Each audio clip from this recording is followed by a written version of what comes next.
નમસ્કાર દર્શક મિત્રો, સ્વાગત છે તમારું RP press reporter YouTube channel પર। દર્શક મિત્રો, આજે આપણે આ વિડીયોમાં આજના દેશ દુનિયાના તાજા સમાચાર સહિત ગુજરાતના અન્ય સમાચારો ઉપર એક નજર કરીશું। તો સૌપ્રથમ આપણે જાણીએ આજના મુખ્ય સમાચાર। જન્માષ્ટમી પહેલા સોનાના ભાવમાં ઘટાડો, ચાંદીમાં તેજી। જાણો લેટેસ્ટ ભાવ શું છે સોના ચાંદીમાં। રેશન કાર્ડ ધારકોને જન્માષ્ટમીની ભેટ, આટલી વસ્તુ મળશે મફત। જાણો શું છે લિસ્ટ। સરકાર મહિલાઓને આપી રહી છે ઓછા વ્યાજ દર પર ₹10 લાખની લોન। આ રીતે અરજી કરી શકાશે। જન્માષ્ટમીના અનાધાર વરસાદની આગાહી, ઓગસ્ટની હવે આ તારીખો નોંધી લેજો, મેઘો બોલાવશે ગડબડાટી। 10 લાખ નહીં, મહિલાઓને ₹15 લાખ સુધીની કરાવી શકશે મફત સારવાર। જાણો કઈ છે આ યોજના અને કેટલો છે લાભ। ખાસ સાંભળજો, હેલ્મેટ વિના આટલી વખત પકડાયા તો અમુક સમય માટે લાયસન્સ સસ્પેન્ડ કરશે સરકાર। ગુજરાત હાઈકોર્ટનો મોટો આદેશ। મહત્વના સમાચારો ઉપર નજર કરીશું તો વિડીયોમાં આગળ વધતા પહેલાં જો હજી સુધી તમે ચેનલને સબસ્ક્રાઇબ નથી કરી તો ચેનલને સબસ્ક્રાઇબ કરીને બેલ આઇકન જરૂર દબાવો અને વિડીયોને અત્યારથી જ એક લાઇક કરી દો। તો ચાલો મહત્વના સમાચાર ઉપર નજર કરીએ। સૌપ્રથમ વાત કરીએ તો જન્માષ્ટમી પહેલાં સોનાના ભાવમાં ઘટાડો જોવા મળ્યો। સોના ચાંદીના ભાવમાં વધઘટ જોવા મળી રહી છે। ભારતમાં 22 કેરેટ 10 ગ્રામ સોનાની કિંમત ₹67,260 છે। ગત દિવસે ભાવ ₹67,250 હતો, એટલે કે આજે દરમાં થોડો ઘટાડો વધારો થયો છે। 24 કેરેટ સોનાનો ભાવ આજે ₹73,360 પ્રતિ 10 ગ્રામ છે। ગત દિવસે પણ 24 કેરેટ સોનાનો ભાવ ₹73,350 હતો। આજે ભાવમાં ફેરફાર થયો છે। જો કે બજારના જાણકારોનું કહેવું કે આગામી દિવસોમાં સોનાના ભાવમાં વધારો થશે। પ્રતિ ગ્રામ સોનાની કિંમત વિશે વાત કરીએ તો આજે 22 કેરેટ સોનાનો ભાવ પ્રતિ ગ્રામ ₹6,726 છે, જ્યારે 24 કેરેટ સોનાની કિંમત પ્રતિ ગ્રામ ₹7,336 છે। એ સાથે સોનાની શુદ્ધતા કેવી રીતે જાણી શકાય તો સોનાની શુદ્ધતા ઓળખવા માટે ISO ઇન્ડિયન સ્ટાન્ડર્ડ ઓર્ગેનાઇઝેશન દ્વારા હોલમાર્ક આપવામાં આવે છે। મિસ્ડ કોલથી જાણો કિંમત। 22 કેરેટ અને 18 કેરેટ સોનાના દાગીનાના છૂટક દરો જાણવા માટે તમે સ્ક્રીન ઉપર જે નંબર લખેલ દેખાય છે તેના પર મિસકોલ કરીને ભાવ જાણી શકો છો।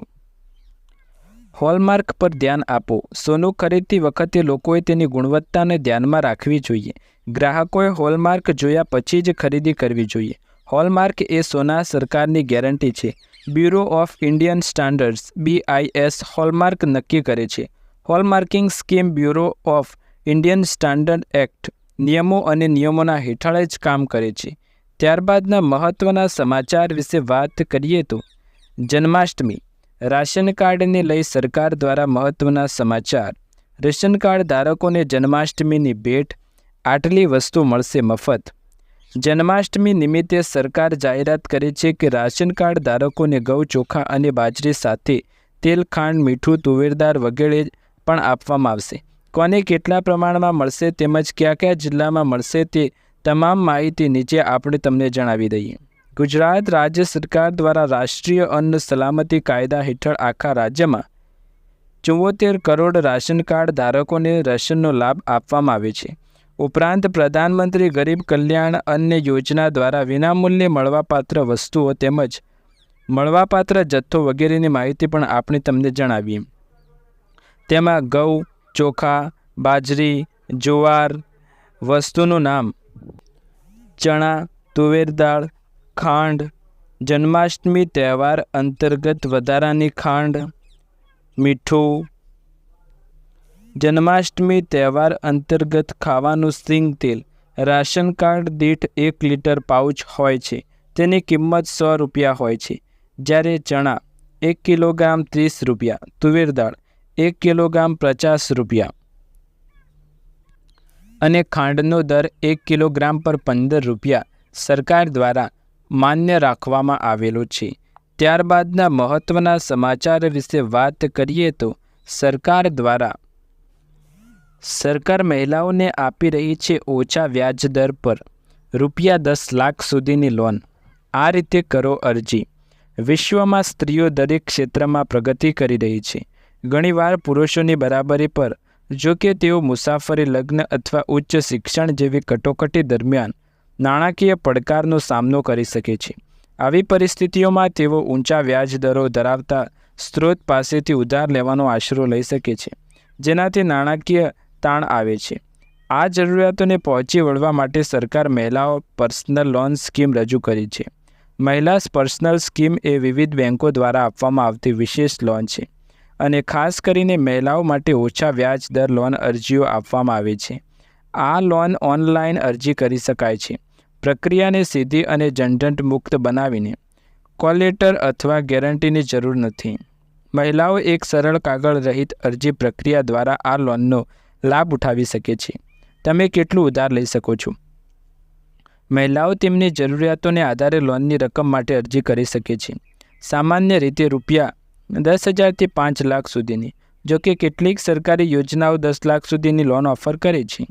તમે કેટલું ઉધાર લઈ શકો છો એ સાથે જ મહિલા પર્સનલ લોન માટેના વ્યાજ દરો કેટલા? મહિલા પર્સનલ લોન માટે વ્યાજ દર સામાન્ય રીતે 10થી 30% વચ્ચે હોય છે, જે તમે પસંદ કરો તે બેંક લોન અરજી અથવા સરકારી સ્કીમના આધારે.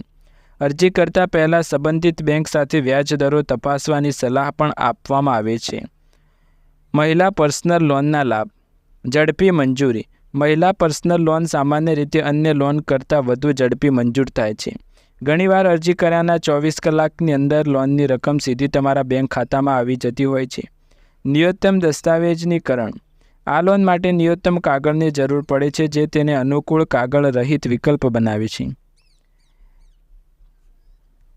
જરૂરી દસ્તાવેજો વિશે વાત કરીએ તો Aadhaar card, PAN card, bank statement, passbook, સરનામું પુરાવો, વ્યવસાય સંબંધિત માહિતી પણ તમારે આપવી પડે છે. ત્યારબાદના મહત્ત્વના સમાચાર વિશે આપણે વાત કરીએ તો વરસાદને લઈ મહત્ત્વના સમાચાર. ગુજરાત પર વરસાદની આગાહી. જુઓ શું છે હવામાન વિભાગની આગાહી. જન્માષ્ટમીમાં અનાધાર. વરસાદની આગાહી.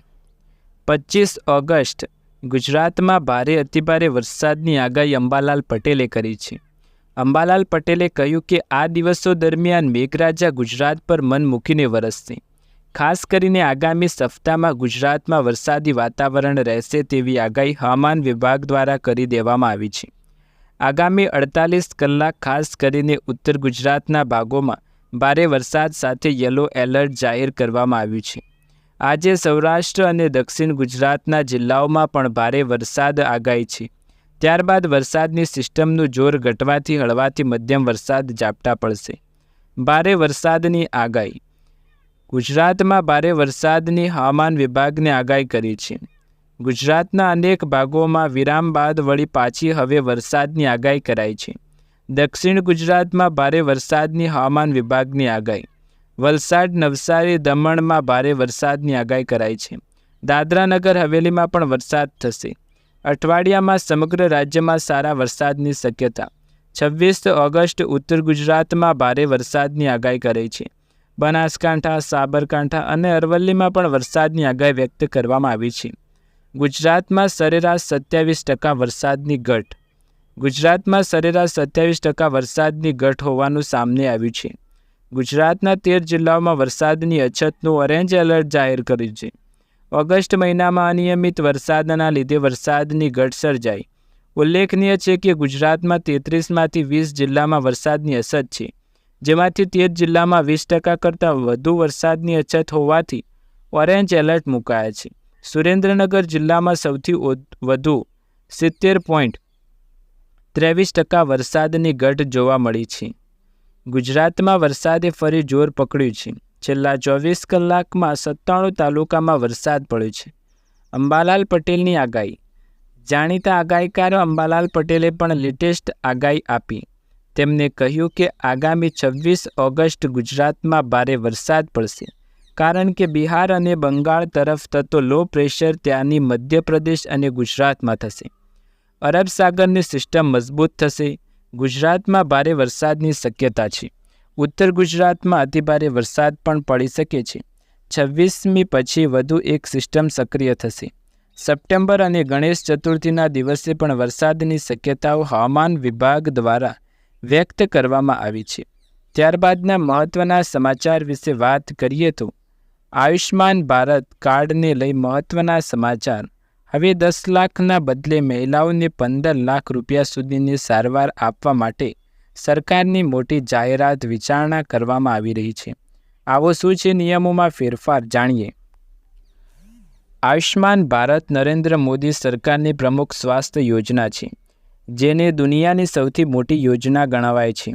વર્તમાનમાં આ યોજના થકી 12.34 કરોડ પરિવાર કવર થાય છે અને 55 કરોડ લાભાર્થીઓ આ યોજનાનો લાભ મળે છે। હવે આવો જાણીએ કે શું છે આની અંદર બદલાવ। ઇન્ડિયન એક્સપ્રેસના એક રિપોર્ટ અનુસાર સચિવોના એક સમૂહ આ મામલે સરકારમાં પોતાનો રિપોર્ટ રજૂ કરી દીધો। વર્તમાનમાં આ યોજના 12.34 કરોડ પરિવારોને કવર કરે છે, જેમાં પ્રતિ વર્ષ 5 લાખ રૂપિયા સુધીનું વાર્ષિક કવર છે। 30 જૂન સુધી આ યોજના હેઠળ 7.37 કરોડ લોકોએ આ યોજનાનો લાભ લીધો। આ યોજના પાછળ સરકારે 1 લાખ કરોડ રૂપિયાનો ખર્ચ કર્યો છે। ભાજપાની આ યોજના એનડીએ સરકારની સફળતાની નિશાની છે। લોકસભા ચૂંટણીના ઘોષણાપત્રમાં સરકારે 70 વર્ષથી વધારે ઉંમરના લોકો સુધી આ યોજના કવર વધારવા માટે વાયદો કર્યો છે। નવા રિપોર્ટ અનુસાર વાર્ષિક વીમા કવરની રાશિ વધારીને 10 લાખ અને મહિલાઓના કિસ્સાઓમાં આ રકમ 15 લાખ સુધીની થઈ ગઈ શકે છે। તમને ખબર નહીં હોય પણ આયુષ્માન કાર્ડમાં લગભગ 49% મહિલા લાભાર્થી છે। હોસ્પિટલોમાં જે લાભ છે એ સંખ્યામાં પણ 48% મહિલાઓ જ છે। આ સિવાય લાભાર્થીઓની સંખ્યા 100 લાખ કરોડ કરવા માટે ખાનગી હોસ્પિટલોમાં બેડોની સંખ્યા 4 લાખ સુધી વધારવાનો ટાર્ગેટ રખાયો છે। હાલમાં પ્રધાનમંત્રી જન આરોગ્ય યોજના હેઠળ લગભગ 7.22 લાખ બેડ ઉપલબ્ધ છે। ત્યારબાદના મહત્ત્વના સમાચાર વિશે આપણે વાત કરીએ તો હેલ્મેટ વિના આટલી વખત પકડાયા તો અમુક સમય માટે લાયસન્સ સસ્પેન્ડ, ગુજરાત હાઈકોર્ટનો આદેશ। ગુજરાતમાં છેલ્લા ઘણા સમયથી ટ્રાફિકને લઈ સમસ્યા વધુ વકરી રહી છે। આ ટ્રાફિક સમસ્યાને લઈ ગુજરાત હાઈકોર્ટ દ્વારા ચિંતા વ્યક્ત કરવામાં આવી। આ સાથે જ સરકારે ટ્રાફિક નિયમોનું પાલન કરવા કડક શબ્દોના સૂચન પણ આપી હતી। હવે આવો જાણીએ શું છે તેમાં બદલાવ અને શું છે તેના નિયમો। ગુજરાતમાં છેલ્લા કેટલાક સમયથી ટ્રાફિકને લઈ સમસ્યાઓ જ વધારે જોવા મળી હતી। અમદાવાદના કેટલાક અરજદારોએ ગુજરાત હાઈકોર્ટમાં પોલિટેકનિકની IIM વચ્ચે બનનારા ઓવરબ્રિજને લઈ જોહરથી અરજી કરી છે, જે અરજી પણ સુનાવણી ચાલી રહી છે। અરજદારોએ આ બ્રિજ નિર્માણને જ પડકાર ફેંક્યો છે। 2 વ્હીલર ચાલકો અને એની પાછળ બેસતા માણસો માટે હેલ્મેટ ફરજિયાત કરવામાં આવ્યું છે। ગુજરાત હાઈકોર્ટ ટ્રાફિક સહિતની અનેક સમસ્યાઓ મુદ્દે સુનાવણી હાથ ધરવામાં આવી હતી। સુનાવણી દરમિયાન ગુજરાત સરકારે કેટલીક વિગતો પણ રજૂ કરી। આ મામલે કોર્ટ સરકારે નિર્દેશ આપતા કહ્યું કે 3 વાર હેલ્મેટ વિના પકડાય તો લાયસન્સ સસ્પેન્ડ કરી દેવાશે। આ સાથે એમ પણ કહ્યું કે ફિઝિકલના બદલે ચલણ આપવાનું પણ રહેશે। દર્શક મિત્રો, આ હતા આજના તાજા સમાચાર। તમને વિડીયો પસંદ આવે તો વિડીયોને લાઇક, શેર, કમેન્ટ કરી દો। ચેનલ પર નવા હોય તો ચેનલને સબસ્ક્રાઇબ કરીને બેલ આઇકન જરૂર દબાવો। આવા જ અવનવા તાજા સમાચાર જોવા માટે ચેનલ સાથે જોડાયેલા રહો। ફરી એકવાર નવા વિડીયોમાં નવા સમાચાર સાથે મળીશું। ત્યાર સુધી તમારા બધાનો આભાર।